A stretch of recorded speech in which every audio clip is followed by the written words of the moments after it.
Hi everyone, welcome back to my channel. This is Anjali और आज हम बात करने वाले हैं सबसे मोस्ट इम्पॉर्टेंट और डिफ़िकल्ट चीज़ जो हर आर्टिस्ट को या फिर दूसरे फील्ड में भी अगर कोई है तो उनको लगता है, वो है क्रिएटिविटी। ठीक है, तो उसी पे हम आज बात करने वाले हैं। देखिए, मैं अभी जो वीडियो मैं कर रही हूँ आप उसको साथ साथ कर भी सकते हैं, या तो फिर सिर्फ मेरी आवाज़ को सुनकर मेरी फैक्ट जो मैं बोलने वाली हूँ उस चीज़ों को समझ भी सकते हैं। सपोज़ आपने एक जगह पे कभी भी ट्रैवल किया था, राइट? शायद कुतुब मीनार या कुछ भी, या फिर कोई कॉलेज भी, है ना? मतलब डेली लाइफ में हम कुछ ना कुछ हमेशा देखते ही रहते हैं, तो कुछ ना कुछ यादें, कोई तो एक ऐसी पिक्चर होगी जो माइंड में हमेशा कैप्चर रहती ही है। तो उसको आप हमेशा डूडल करने की कोशिश कीजिए। मैं जो अभी स्क्रीन में कर रही हूँ वो भी एक डूडलिंग ही है। तो इसमें हमको परफेक्शन लानी है, लेकिन ऐसा नहीं है कि पूरा कंपल्सरी है कि शुरू से ही फ्रॉम द फर्स्ट डे अपने को पूरा परफेक्शन लाना है, ऐसा नहीं है। आप अपने इमेजिनेशन पे काम कीजिए, ठीक है? जैसे कि मुझे रिसेंटली एक ड्रीम आया कि 2 फीमेल का बस एक फ्रेम में उनका तस्वीर है, बस ख़त्म। उसमें मतलब कुछ भी नहीं था आगे कि वो स्माइल कर रहे हैं या नहीं, उनकी आँखें बंद है या नहीं, कुछ भी नहीं, बस वो 2 चीज़।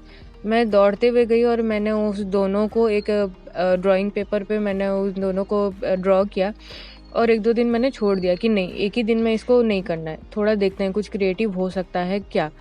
फिर उसके बाद मैंने 2-4 दिन बाद उसको देखा, तो तब मेरे को लगा कि नहीं यार, इसमें फ्रेमिंग नहीं करते, दोनों चेहरे को अलग-अलग रख देते हैं और फिर उस पे कुछ ना कुछ करेंगे, ऐसा। तो मैंने अभी सोच रखा है, मैंने वो अभी कंप्लीट नहीं किया है। जब मैं कंप्लीट करूँगी definitely I will share with you, क्योंकि मैं कुछ भी नहीं छुपाती आपसे। तो अभी आप देख सकते हैं मैं जो स्क्रीन में कर रही हूँ वो क्या है, एक मतलब एक इंसान अगर शॉक्ड रहता है तो वो कैसा रिएक्ट करता है, वैसा। तो अभी इसको देख के आपको लग रहा होगा कि ये तो कुछ भी नहीं लग रहा, लेकिन this is just a doodling, यही आपको करना है। आपको मतलब रिएक्ट जो इंसान करता है उसका एक्सप्रेशन जताना है, या फिर वो किस टाइप से हो सकता है, आपको क्या लगता है विदाउट रेफरेंस आप ऐसे डूडल में क्या कर सकते हैं वो डिपेंड करता है, ठीक है? तो इसी चीज़, यही सब ना आपके मतलब क्रिएटिव लेवल को बढ़ाता है, क्रिएटिविटी को। तो सेम थिंग अगर मैं बोलूँ, आपने कभी तो बस या ट्रेन में ट्रैवल किया होगा। अब आप लोगों में से कुछ बोलोगे कि बस के तो प्रॉपर लाइन्स नहीं आते, हमें ट्रेन्स के प्रॉपर लाइन्स नहीं आते, पेपर से पार चले जाते हैं, इतने लंबे चौड़े हो जाते हैं। वो होंगे क्योंकि आपने कभी ट्राई ही नहीं किया। तो आप वो करके देखिए, जब आप वो ड्रॉ करना लग जाओगे तो आप फिर इस चीज़ पे फिर ज़्यादा थोड़ा फ़ोकस करना कि अगर मैं एक ट्रेन का बना रहा हूँ या फिर कोई भी चीज़, इवन मैं जो अभी ये कर रही हूँ मुझे भी नहीं पता था क्या कर रही हूँ, लेकिन मेरे को फिर लगा कि नहीं, ये चर्च हो सकता है, ऐसा दिखता होगा, मैं तो कभी गई नहीं, तो मैंने वैसा कर दिया। तो फिर आपने मूवीज़ पे देखा है चर्च से रिलेट क्या होता है, अंदर पे जाते ही फ्रंट पे जीसू का पिक्चर रहता है, उनका फ़ोटो रहता है और साइड में सारे बेंचेस पड़े रहते हैं, ठीक है? और साइड पे कहीं पे कुछ एक वो फादर को या किसी को कुछ बोलने वाला, जो भी मैंने टीवी पे देखा है मैं बस वही बता रही हूँ।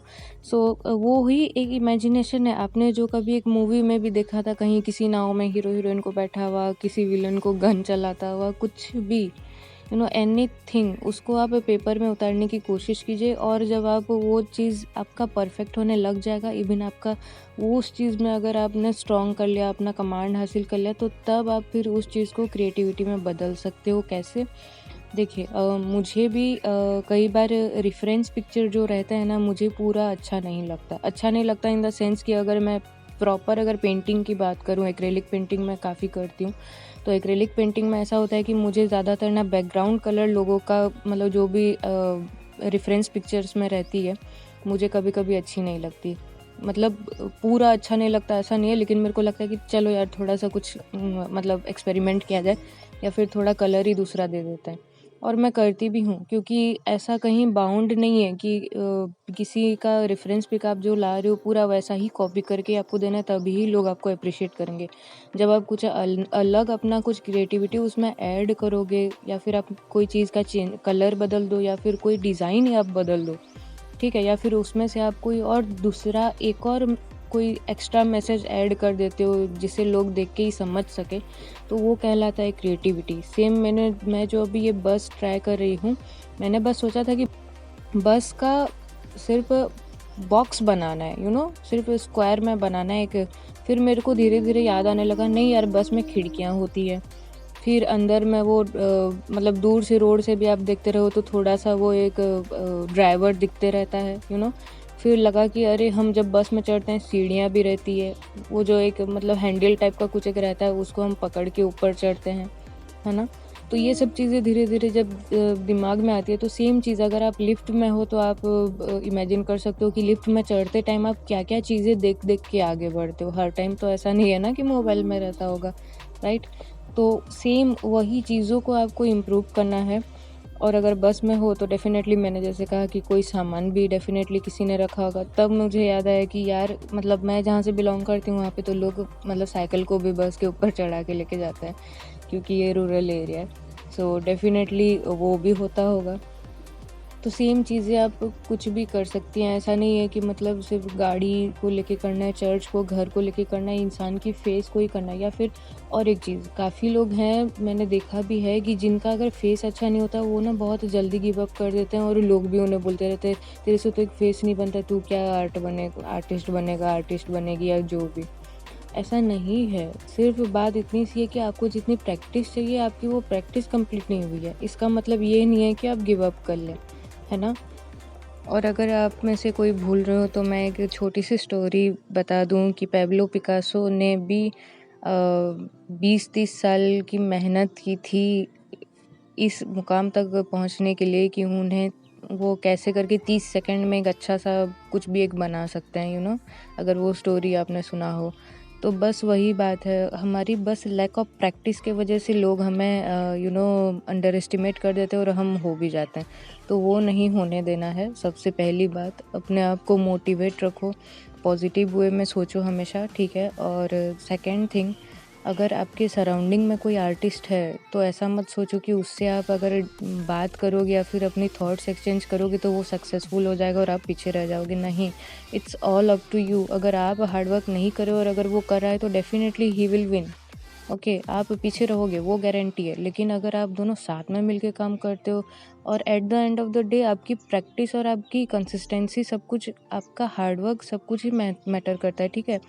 ऐसे बोलने से तो दुनिया में हर फील्ड में हज़ारों लोग हैं, तो क्या कोई एक ही राजा है? बाकी सब क्या कुछ भी नहीं कमा रहे, कुछ भी नहीं कर रहे क्या? सब कर रहे हैं, सबको सक्सेस मिलती है। बस ये है कि बस कंसिस्टेंसी बनी रहे, आप गिव अप मत कीजिए। और सेम चीज़ अभी जैसे मैं फिर से स्क्रीन में ही आना चाहूँगी क्योंकि आप स्क्रीन को ही देख रहे हो। अभी जैसे होली आ रही है तो मेरे को वही वीडियो रिकॉर्ड करते टाइम में वही ध्यान आया कि नहीं, होली आ रही है तो पिचकारी तो फ़िलहाल तो अभी और रंग नहीं खेलते हम, लेकिन फिर भी मतलब कैसी दिखती थी यू नो तो वही थी, हो सकती है किसी को इससे भी अच्छी आती हो बनाने। सो इट्स अबाउट, हाँ, आप बोल सकते हो कि फेस्टिव वे में सोच के भी आप बना सकते हो कि हाँ कोई अभी शिवरात्रि गया तो सिर्फ शिव जी का ही मतलब चेहरा या फिर उनका बॉडी बनाना है, ऐसा नहीं है। उनसे रिलेट जो भी चीज़ें हैं, बेल पत्ता हो गया, त्रिशूल हो गया, डमरू, लड्डूस, फ्लावर्स, ऐसे सब चीज़ों को भी सोच सोच के आप बना सकते हो और उस हिसाब से आप अपनी क्रिएटिविटी को आगे बढ़ा सकते हो। और जैसे कि अभी होलिका दहन आ रही है, जैसे मैंने होली की बात की, तो होलिका दहन में मेरे यहाँ पे जो होता है मैं उस हिसाब से मैंने ये बनाया। 17 को होली है, सॉरी होलिका दहन है, तो तब यहाँ पे रात को होलिका दहन की जाती है। तो हमारे यहाँ पे लकड़ियों की सराउंडिंग में बीच में एक पेड़ रहता है छोटा सा, और उसमें फिर वो गोबर का कुछ एक बना के उसका एक माला दे के सुबह सब पूजा किया रहता है और शाम को इवनिंग को होलिका दहन होती है। तो मेरे दिमाग में वही आया जब मैंने पिचकारी बनाया, तो उससे रिलेट ये चीज़ मेरे माइंड में चल रहा था। तो उसी तरह आप एक चीज़ को लेके बैठोगे तो डेफ़िनेटली कुछ ना कुछ नेक्स्ट ऑटोमेटिकली आपके दिमाग में पिंग करेगा ही करेगा। एंड वन मोर थिंग मैं जो मैं बता दूँ, बहुत लोगों की फिर बाद में डाउट्स रहते हैं कि हो सकता है आप डिफरेंट पेपर और पेन यूज़ करो। नहीं, ये न्यूज़पेपर का जो प्रिंट वाला जो पेपर आता है वही नॉर्मल पेपर है, बहुत ही थिन वाला, ठीक है? 20-30 जीएसएम की होंगी और नॉर्मल पेन है। ऐसा नहीं है कि सिर्फ ब्लू पेन से करना है, आप कोई भी कलर के पेन उठा लो, कुछ भी कर लो। और डूडलिंग मस्ट है, और ऐसा भी नहीं है कि सिर्फ आपको पेन पेपर से ही करना है। आप चाहो तो आप पेंसिल से भी कर सकते हो, लेकिन पेन से क्या होता है कि पेन आपको अलाउ करता है मिस्टेक ना करने के लिए, ठीक है? तो इसीलिए मैं कभी-कभी पेन से भी अपना वर्क करती हूँ। और आप जैसे देख सकते हैं मैं कुछ भी मतलब ये सब मेरे इमेजिनेशन ही थे कि मतलब देखा हुआ था रेफ़रेंस, लेकिन मैंने उसको ज़्यादा मतलब साथ में रख कर उसको वर्क नहीं किया। एक बार देख लिया, छोड़ दिया, ठीक है? और उसके बाद खुद सोचा कि हाँ, कहाँ पे क्या हो सकता था, तो वही मैं अभी आपको स्क्रीन में दिखा रही हूँ। As you can see it won't take that much of time, बस 10 मिनट में ही मैंने ये सब बनाया और आपसे बात भी कर ली। तो सेम आप भी अपना डेली आधा घंटा देकर कर सकते हैं।